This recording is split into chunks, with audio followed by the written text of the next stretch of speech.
CCTV footage চাওয়া মাত্রই থলের বিড়াল সামনে বাড়িয়ে এলো। পুলিশ সেই সিসিটিভি ফুটেজ চাওয়া মাত্রই দেবলীনা ঘাবড়ে যায় আর বলতে থাকে সর্বনাশ করেছে। এবার যদি পুলিশ সেই সিসিটিভি ফুটেজটা আন্টির সামনে চালিয়ে দেয় আর আন্টি যদি আমাকে আন্টির সঙ্গে দেখে ফেলে। আন্টি যখন গ্লাসে ওষুধটা মিশিয়েছিল তখন তো আমি চারদিকে খেয়াল রেখেছিলাম কেউ আসছে কিনা, আর আন্টি যদি এটাই দেখে ফেলে তাহলে তো খুব খারাপ হয়ে যাবে। আর এই সিসিটিভি ফুটেজে যদি দেখতে পেয়ে যায় যে আন্টির সঙ্গে আমিও সহযোগিতা করেছিলাম তাহলে কিন্তু তারপর তো আন্টি জেনে যাবে। কুসুমকে মাতলামো করার জন্য এবং এই সব কিছু করার জন্য আন্টির সঙ্গে তো আমিই ছিলাম। সেই সিসিটিভি ফুটেজ আনানো থেকে অফিসারকে বিরত রাখতে হবে। তখনই দেবলীনা বলতে থাকে, 1 মিনিট অফিসার, আমার যতটুকু মনে হয় যে নেশার ওষুধ মেশানোর পেছনে এই শরবতে আন্টির হাত আছে। তখনই ইন্দ্রাণী বলতে থাকে, তুমি কি আমার কথা বলছো? দেবলীনা বলতে থাকে, না না, আমি আসলে ঈশানের ছোট আন্টির কথা বলছি। কারণ পার্টির মধ্যে এই একটা ব্যক্তি ছিল যে কিনা অস্থির হয়েছিল।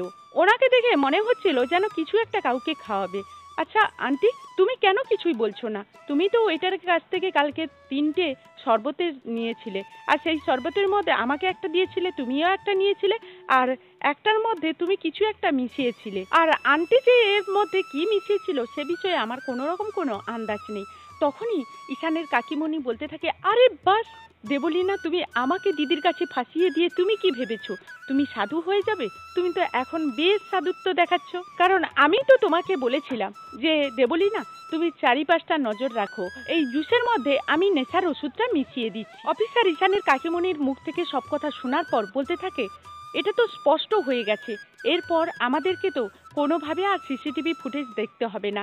তখনই দেবলীনা বলতে থাকে, এক্স্যাক্টলি, আমি এই কথাটা আপনাদের বলতে চেয়েছিলাম। তখনই ঈশান বলতে থাকে, তুমি সুস্পষ্ট হয়ে বলছো তো যে তুমি যা কিছু বলছো সব ঠিক বলছো, কারণ এর মধ্যে তোমার কোনো রকম কোনো হাত ছিল না। তখনই ঈশানের কাকিমণি বলতে থাকে, তুই একেবারেই ঠিক বলেছিলিস।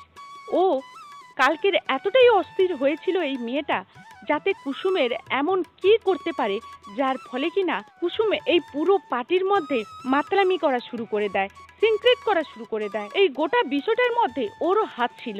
ওই মেয়েটা আমাকে হেল্প করেছে বলেই সব দিক দিয়ে আমি এত বড় কাজটা করতে পেরেছি, আর ও এখন দেখ সময় মতো পাল্টি খেয়ে গেল। ইন্দ্রাণী বলতে থাকে, ছোট, তুই তাহলে নিজের মুখে সবকিছু স্বীকার করলি তাহলে? কিন্তু দেবলীনা, তুমিও যে ছোটর সঙ্গে যুক্ত ছিলে সেটা কিন্তু আমার ভেবেই অবাক লাগছে। আমার মাথাটা তুমি লজ্জায় হেড করে দিলে, আমাকে এতটা লজ্জায় ফেলে দিলে তুমি। তখনই পুলিশ অফিসার বলতে থাকে, ম্যাডাম, সবকিছু তো সত্যটা ফাঁস হয়ে গেল, এখন আমাদের কি করণীয় বলুন তো? তখনই ইন্দ্রাণী বলতে থাকে, অফিসার, আমার চোখের দিকে তাকিয়ে আপনারা দেখছেন কি? আপনারা এই দুজনকে অ্যারেস্ট করে নিয়ে গিয়ে ওদের যোগ্য শাস্তির ব্যবস্থা করুন। তো বন্ধুরা, এই ছিল কুসুম ধারাবাহিকের নতুন আপডেট। আবারও নেক্সট আপডেট নিয়ে তোমাদের সামনে খুব তাড়াতাড়ি হাজির হয়ে যাব। ততক্ষণ সবাই ভালো থাকো, সুস্থ থাকো, টাটা।